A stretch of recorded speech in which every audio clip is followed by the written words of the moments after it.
This podcast is sponsored by Teens and Youth in Leadership, TYIL Africa, an organization that is committed to raising generations of young leaders across Africa. Our programs include leadership education, leadership fellowship, research training, webinars, and conferences.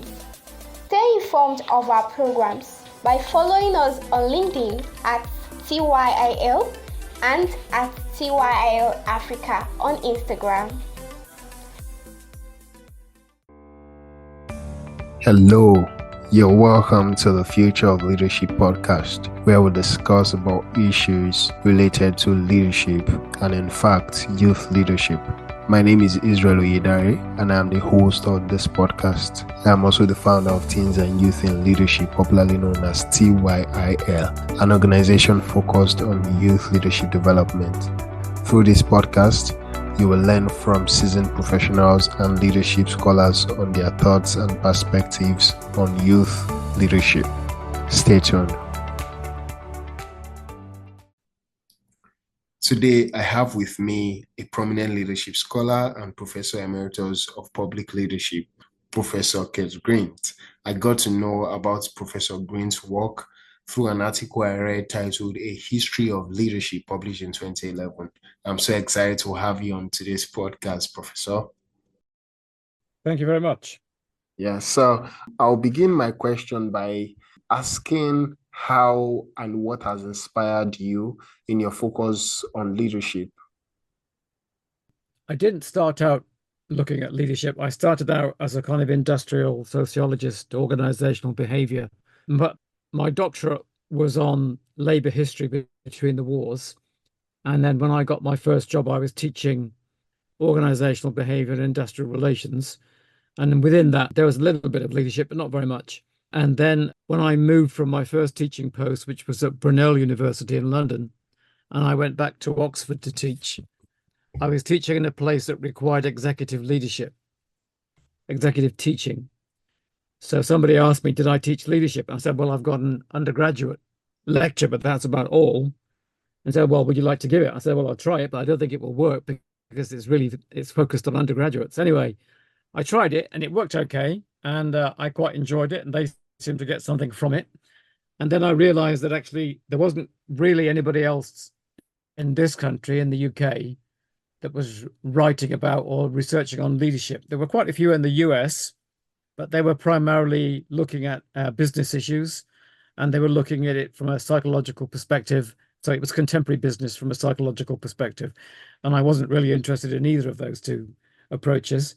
So I thought, well, maybe there's a gap in the market. Maybe I should focus on that rather than on the kind of industrial relations and organizational behavior that I'd done. So that would be in about 1988, 89 when I started to look at that. And the more I looked at it, the more interesting it became, because I then realized that if you did leadership, then there's no really constraints on space or time. You can do whatever historical period you want, or you can do contemporary work. And you can do leadership anywhere. It can be at any organization or no organization at all.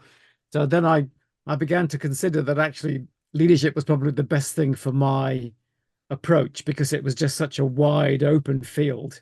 And because nobody else in the UK really was writing about it, I thought, okay, let's try this. So that's really where it came from. Inspiring. So I remember reading your article about 3 months ago, and I was talking to a colleague. I was like, who's this guy? Like, I loved the way you spoke about what used to be. And being someone who is fascinated by, studying about, history, leadership, understanding how leadership actually emerged, I found the article very, very profound. And when I told my colleague, I was like, who is this guy? He said, so you don't know him? Oh, you must be missing. And that day I was forced to, search for you on LinkedIn, and I remember sending a message. So thank you so much for pursuing your passion and for pursuing this area of study and research. But how did your youth or teenage years shape your leadership ideology and journey? So my father was in the British Army, so I was a military child, and I think I grew up in that kind of quite authoritarian culture. Mm. And whether that turned me into a natural rebel or I was already a rebel, I don't know. But I was never interested in joining the army. I've always been interested in military history, but I could never see myself saluting people or Mm. saying yes sir, no sir. So I was kind of intrigued by that. So that was the first bit of my background. The second bit was that kind of natural rebellion did do me very good at school. So I got expelled from my secondary school, Mm. and then I spent 9 years doing all kinds of jobs that taught me virtually nothing after the first day. And eventually, I decided that I have to do something with my life. Mm. So that kind of rebellious spirit got me in a place that it was almost inevitable, I think. And Mm. I almost had to go through that to be able to get to where I am now. But when I'd got to the point probably about 5 years after I'd left school, I decided I had to do something. And that coincided with the beginnings in this country of the Open University. Mm. And so I started, well, maybe I could recover my education by doing an Open University degree, which I did. And then the more I did of the Open University, the more I hated my work. So in the end, I left work and I went to be a full-time undergraduate at York University to do politics. Mm. And then I did my doctorate at Oxford, and I've been an academic ever since. So in some ways, that kind of I've been interested in that kind of authority leadership role for a Mm. long, long time, and quite often on the wrong end of that position. So I think that's one of the reasons I've never been that interested in business leadership.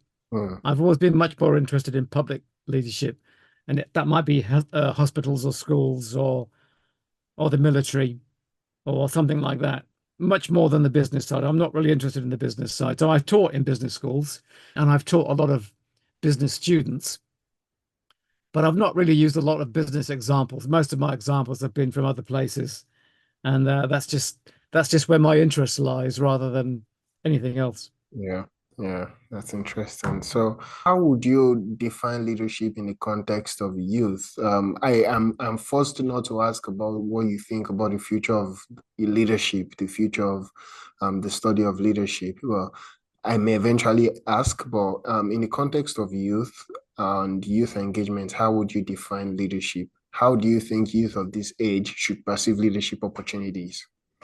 So I think leadership is what Galli called an essentially contested concept. Hmm. So we're never going to agree on what leadership is, and we don't need to agree on what it is, and we don't even need to do that. But what we do need to do is to be able to understand each other's perspectives on leadership. Hmm. So I think basically, I mean, the most basic definition of leadership is having followers. Hmm. Because if you don't have any followers, you don't have any leadership. And I think that in itself says something about the problems with a lot of leadership development programs today, which are focused entirely on the individual leader and not upon the relationship between the leader and the followers. So I think there's an issue there about it can only really be defined as a relational issue about how you persuade people to do something they wouldn't otherwise do.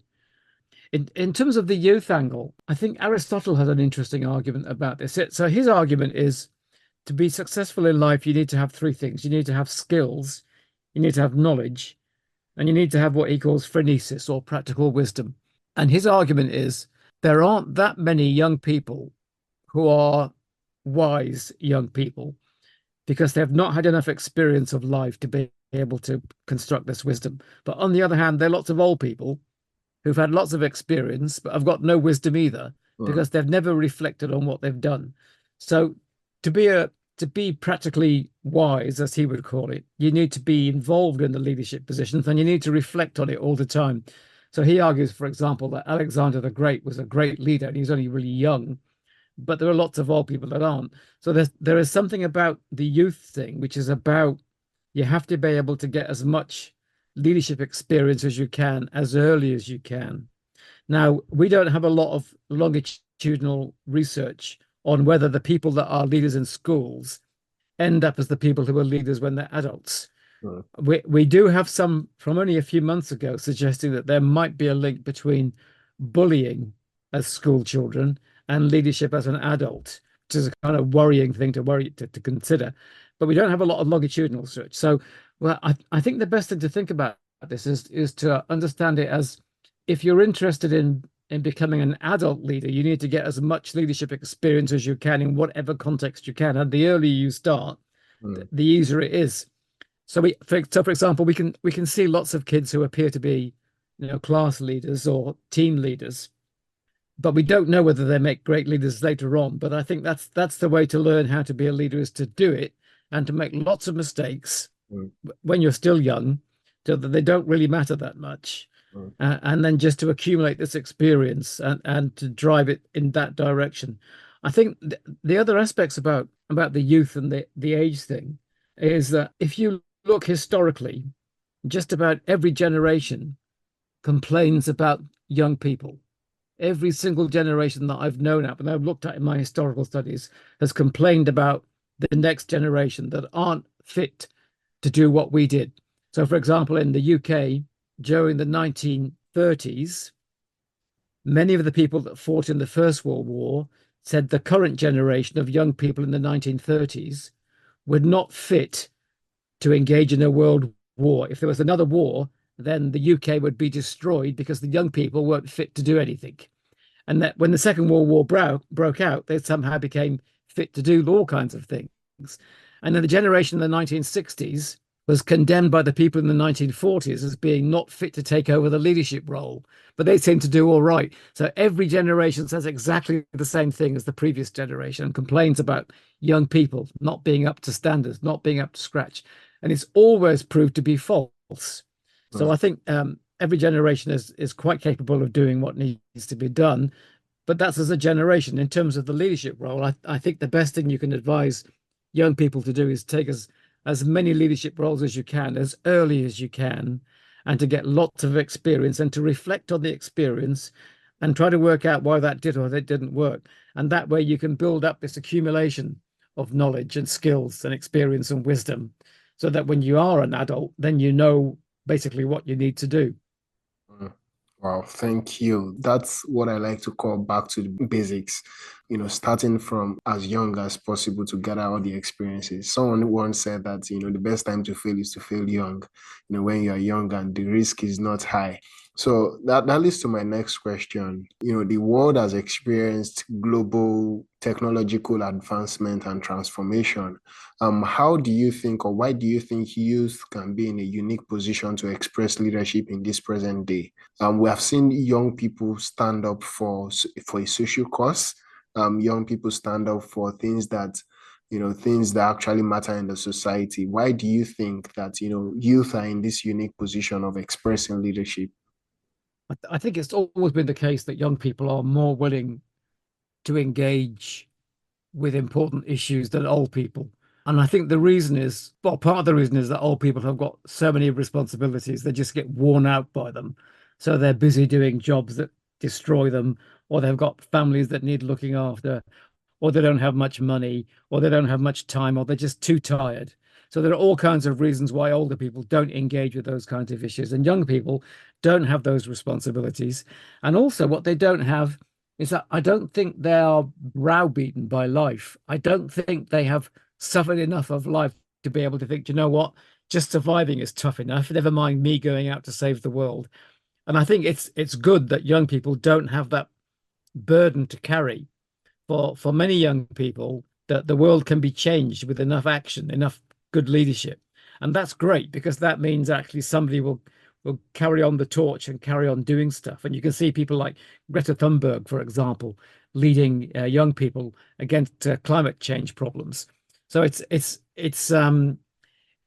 intriguing that I think a lot of old people are often just too tired, and young people don't have that kind of problem. And they have an optimism which has not been bent or destroyed or undermined by just, doing 30 years of a grinding job that just kills you off eventually. And so you have kind of all you're bothered about is getting to the weekend and surviving. Whereas young people don't have that kind of problem. I think they're naive enough, and rightly so, to be able to think that you can do something about the way the world is being run or being run down, depending on your approach to that. Thank you. I'm sure there are youth who are probably confused on how they can, participate in global leadership. Do you have any words of encouragement, or do you have any words of advice on how they can participate in global leadership? Yeah, I just think you need to join up or start organizations that are interested in those kinds of things. So if you look at the UN's list of problems, there's about 19 problems, seen as significant problems like poverty or lack of water, or just hundreds of things. So I think it's about trying to engage other people to act militantly against these kinds of problems and not to accept it, not to accept that this is the way the world is unequal, and that's just tough. Well, the world doesn't need to be unequal. You can do something about it, but you need to get off your backside and you need to engage and do something about it. And I think that notion of doing something rather than just complaining about something is a difference between old people and young people. Old people are really good at complaining about things, but not great about doing anything about it. Whereas young people seem to be much more engaged. So when I was young, for example, and when I was a student, we were always protesting about something. And then as you get older and older, you stop protesting and think, I've got to get that journal article written, or I've got to go and pick the kids up from school or stuff. And I don't have time to do those kinds of things. So in some ways, I think all of us rely upon young people to engage in those kinds of battles on behalf of everybody. And I think that's just about, either on your own or with your friends, just getting off your backside, joining an organization that's interested in climate change or getting rid of poverty or whatever it happens to be, and just doing something and learning that actually you can make a difference. It might only be a small difference, but it's still worth doing. And if we have enough people making a small difference, then we have a big difference. Thank you. So it's quite true that sometimes youth need the adults to be able to understand and realize their leadership potentials. How do you think the older leaders, the adult leaders, can support and create the path for youth to lead? Well, I think there are two totally different answers to this. One is for old people to get out of the way and allow young people to take over. So, for example, when you've got Biden and Trump standing as the next presidential candidates, and they're both 80 or thereabouts, and then there's got to be somebody in America who's less than 80. There has to be. So it's about standing out of the way and allowing young people to come forward and replace them. That's the one part. And the other part, I think, is much more to do with the kind of mentoring approach, about sharing wisdom, about encouraging people. I think quite a lot of young people don't have the confidence to be able to think they can do something, but they can. You just have to try it. And then when you try it and you see it works, then that gives you the confidence. So I think one of the mistakes that we have is we think that people have to be confident to engage in successful leadership. But actually, it's the other way around. You can grow your confidence by being a successful leader. And none of us succeeds all the time. So this is really about going out, trying something, taking a leadership position or responsibility and seeing whether it works or not. If it doesn't work, you've learned something. If it does work, that builds up your experience and your confidence to be able to take it a bit further. So I think it's much more to do with the doing of leadership than the listening to leadership. So in other words, it's a way of thinking about the question might be, can you teach leadership? I think the answer is, well, you can certainly learn leadership, but that's different from teaching leadership. I think you can teach about leadership, but the actual learning of leadership requires you to engage sometimes with literature and sometimes not, and just to go and do it and see what happens. Because I think you learn best from doing rather than necessarily from reading. I think you can read all about it, but it doesn't necessarily make you a great leader. Wow, interesting. So you can learn leadership, you can teach about leadership, but you can't completely teach leadership. I don't think you can teach leadership in the way that a lot of people teach. Years ago, when I first started teaching leadership, in fact, it was after my first lecture, there was a seminar. This was an executive group, and someone said to me, that was a really interesting lecture, Keith, but I want you to make me more charismatic. And I'm thinking, well, we have a problem already. On day one, we have a problem. You don't understand what this charisma stuff is all about. It's not about teaching. It's about how followers attribute charisma to an individual. It's not within you. It's between you and your followers. That's what charisma is. And that fundamental difference between charisma as a possession and charisma as a relationship, I think, kind of drives through this notion of can you teach leadership? Mm. Well, you can teach people about charismatic leaders, you can teach about what goes wrong, and you can teach about people who became charismatic in that sense. Mm. But I still would fundamentally argue that the notion of charisma is something which is beholden by the followers. It's not possessed by the individual leader. It's a consequence of followers attributing something to you. So if you don't think you're charismatic, but hundreds of people do, then you are charismatic. But if you think you're charismatic and nobody else does, then you are not charismatic. Mm. Wow. You've repeatedly mentioned the term followers. This is going to be like the last question. Do you think that young people should be taught followership as they are being taught leadership? This is a really good question. I have struggled to find any programs called followership programs. Mm. When I first started this career, all the programs that I taught on were management programs. There weren't any leadership programs. Mm. And since I started, now there are almost no management programs. They're all leadership programs. So there's something in the language change over across time that works out, but we still don't have any followership programs. We assume people just follow by right of leadership. So all we do is we concentrate on leaders and we don't concentrate on what followers also need to do. So the book that I'm currently writing is actually about followership, and I've written a few pieces on followership, and we need to understand the importance of what I would call the difference between constructive dissent and destructive consent. Yeah. So destructive consent is, why if you're my leader, Israel, and you say let's go this way, Keith, and I'm thinking this is the wrong way, but I'll do what you tell me, and we're both going to die if we go in the way that you told me. That would be destructive consent. I'm consenting to what you want me to do, but it's the wrong thing to do. And constructive dissent is to say, Israel, I know you want to go in this direction, but trust me, that isn't the right direction. What about this direction? Now, that notion of being able to dissent from your formal leader is a really difficult thing for both followers and leaders to do. But if we have some kind of followership program which says under some circumstances, and for me, they would be locked into what I would call wicked problems, under some circumstances, you need a lot of help from the followers.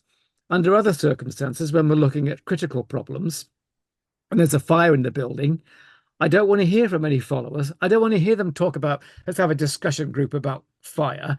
I am going to tell them, get out of the building and I'll see you outside. This is a command. I'm not interested in what you think.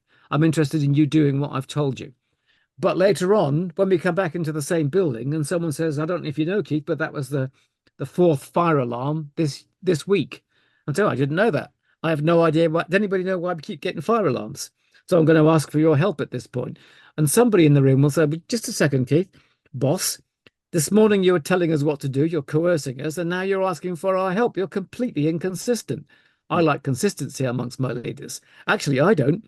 I like consistency within different categories of problem. So sometimes you need to coerce people and sometimes you need to ask for their help. But for that to work, you need to be able to get everybody to have the same kind of language and the same kind of development program, which is why a followership program really ought to be embedded in the leadership program. There's not a lot of point in just teaching leaders how to do things differently if nobody else in the organization understands why they're doing things differently. It simply doesn't work. So the question of the followership program is absolutely crucial. We don't spend any amount of time on followership programs, and there are actually not very many followership books. I mean, the number of followership books is at most about 500, and the number of leadership books is probably something like 100,000, maybe more than that. And all that bias is towards trying to improve the individual, but not improving the context or the system or the culture. It's like, if you've got a fish tank full of bad water, there's no point in getting a new fish. That isn't going to make the water any better. You've got to change the fish tank and the fish. Oh, thank you. That's very, very profound. We have really had a nice time learning from you today, and I appreciate you again, Professor Grint, for accepting and agreeing to be on this podcast with me. Do you have any closing sentence to say to youth in leadership positions, or those aspiring to be leaders, or those who haven't even discovered their leadership potentials yet? I think it's just go out and try it. It's like most things in life, don't be frightened of trying something new. If you go and try it, you might end up being good at it, but you'll never know until you try it. Thank you so much. Thank you for the insightful session, Professor Grint. Very much for having me. Thank you for listening to the Future of Leadership podcast today. If you are here to kindly share, subscribe, leave a review, and follow us across our social media platforms, including Facebook, LinkedIn, and Instagram, all at TYIL. See you in the next episode.